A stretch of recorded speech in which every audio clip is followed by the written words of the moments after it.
you still a little bit worried about your iPad Pro 2018 getting a little bit bent when you're taking it traveling? Well, I know I was, and I've been looking around for some decent protection for a while, not really found anything.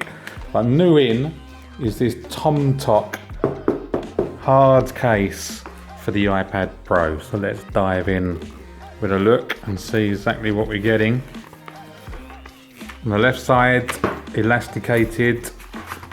That is not where the iPad goes. You can put your charger and cables in there. Got this hard plate to the right where you can put cables and such into there. And then if you flick forward this section here, this is where the iPad goes into. So let's do a quick demonstration of that.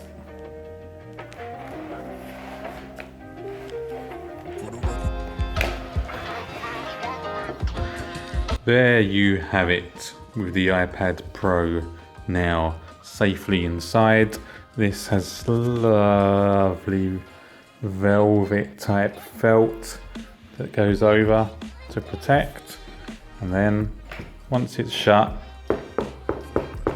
hard case, and that is not going to get bent in your rucksack. This is $29.99, and I'll leave the Amazon link below. And as usual guys, it's been emotional.